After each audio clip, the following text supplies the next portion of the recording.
Good morning. Today is Thursday, July 28th, 2022.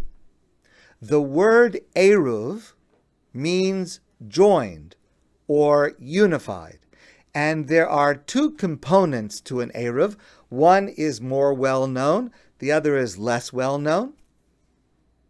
The first is, around a given area, there must be a perimeter of boundaries, and the boundaries can be a combination of fences, wires in a specific formation, other elements that create a boundary, and we refer to this as mechitzos, the boundaries based on the laws of Shabbos that allow for carrying inside that boundary.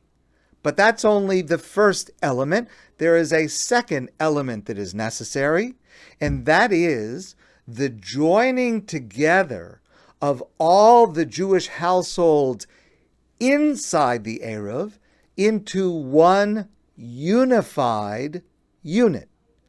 And the name for that is Eruve Chatzeros, the joining or unifying of households. So the word Eruv specifically refers to this second element, although, of course, we use the word Eruv in general to mean the whole system that allows us to carry in a given area on Shabbos. So, how do we achieve this joining together of all the Jewish households into one household, to one home? So, we achieve this in a symbolic manner by every Jewish household within the Eruv perimeter joined together by everyone jointly owning the food that can be used to make a meal. In other words, we symbolically share a meal every single Shabbos, and that is what creates one family, one household of every Jewish person inside the perimeter of the Eruv. Now, practically speaking, we use a box of matzah, which stays from Shabbos to Shabbos. We replace it every year just before Pesach, and it is gifted to everyone equally. You don't have to do anything. We do it for you. And this meal that you partially own, jointly own, is in an accessible place. For our Eruv, the matzah is in my office, and here it is. And if anybody wants to know, I keep it on the windowsill in my office. And what that means is anyone is free to come in and eat it, in which case we would replace the matzah before the next Shabbos. So, what an Eruv accomplishes is it converts the outside public space between our homes into a private domain, as if all of us are members of one family. And of course, within a single home, we are allowed to carry on Shabbos. The prohibition of carrying outside an Eruv on Shabbos includes several different actions. Of course, carrying an object in our hand or in our pocket or in a backpack, pushing something, rolling something, throwing something, kicking something. All of these actions are included in the category of carrying, which is prohibited on Shabbos without an Eruv, but permitted on Shabbos with an Eruv. Wearing a garment is not carrying if the object that you're wearing is a garment, meaning it covers part of your body, it serves as a garment, or it is an adornment, like jewelry. Pinning a key to your clothing is not wearing a garment. Number one, a key is not a garment. It doesn't cover part of your body. And number two, it's not jewelry. It's a key. And therefore, if a person were to pin a key to their clothing, it would not be permitted outside an Eruv. A lot of people make a mistake about this, but it is not permitted outside of an Eruv. Of course, inside an Eruv, it would be okay. It's very important to keep in mind that having an Eruv only relates to the rules concerning carrying on Shabbos. All of the other guidelines of Shabbos still apply. So, for example, it's important to remember that muktzah, the category of objects that we are not supposed to handle or move on Shabbos because they do not have a Shabbos purpose. So, electronic items, money, those things that do not have a legitimate Shabbos purpose, they are in a category called muktzah. It's a rabbinic prohibition that means we're not supposed to move it or use it on Shabbos, unless it's in one of the exceptions that allow for it to be used, but in general we don't use it. And therefore, even with an Eruv, we're still not allowed to carry those items on Shabbos. So muktzah items include umbrellas, wallets, a purse that has money or credit cards in it, car keys, for example. All objects that do not have a legitimate usage on Shabbos are muktzah, and having an Eruv does not allow us to carry them on Shabbos. In addition to that, there's another rule about Shabbos, and that is that on Shabbos, we are not allowed to do an action that is being done specifically to prepare for after Shabbos, because Shabbos is the highlight. It's not respectful to Shabbos to use Shabbos as a preparation for Sunday or some other day.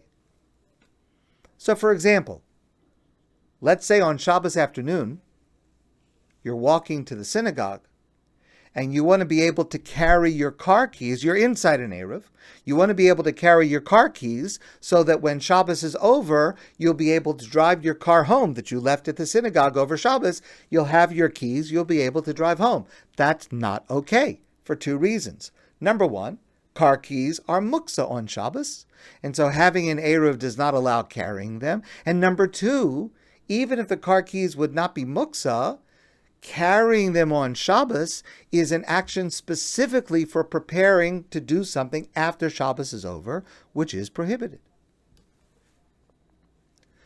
In addition to this, there are certain pastimes, activities, that may still be prohibited on Shabbos, even with an Eruv. For example, playing ball, riding a bicycle. Now, concerning these kinds of activities, there are a number of details that apply to them. It's not our subject for today. You should ask your rabbi about the details. It depends on the age of a person, depends on other circumstances. But again, just because there is an Eruv, that would not allow activities that would otherwise be prohibited on Shabbos. And there's another aspect to Shabbos observance. It's something that is subtle, but it is extremely vital. And that is, Shabbos must be remembered. Zachar es Yom HaShabbos. Remember the Shabbos day, likadsho, to make it holy. We are required on Shabbos to remember that it is Shabbos and to maintain the holy atmosphere of Shabbos. Shabbos is a day of sanctity. It's a day of spiritual transcendence. And even if we are inside an Eruv, there may be certain activities that do not fall into any specific category that is prohibited, but they destroy or inhibit the holiness of Shabbos. And we have to remember that the purpose of an Eruv is not to make Shabbos more mundane, not to make it more like a weekday, but rather to make Shabbos more sanctified. An Eruv has many parts. There are poles, there are wires, fences, pieces of wood, pieces of plexiglass. Using the Eruv on Shabbos involves the Jewish law rules about making assumptions. Because there are a lot of things that can happen that can invalidate an Eruv, and because repairs are necessary, it is important to determine when the Eruv can be assumed to be okay. So, what we do is, every Friday morning, we check the entire route of the Eruv thoroughly, and we determine it's okay. It's up. It's operational for this Shabbos. In order to use the Eruv on a given Shabbos, it is necessary that you verify that, in fact, the Eruv is operational this Shabbos. And just because it was up last Shabbos, and just because there's a very good track record that the Eruv is almost always up, that is not sufficient, because sometimes it's only up because we did a repair that fixed it. And things can go wrong, and it can be down. So it is necessary on Friday afternoon to find out, to confirm that the Eruv is up. For our Eruv, we have a hotline that you can call. We have a website. You can sign up to receive an email where you'll be notified that the Eruv is operational for that Shabbos.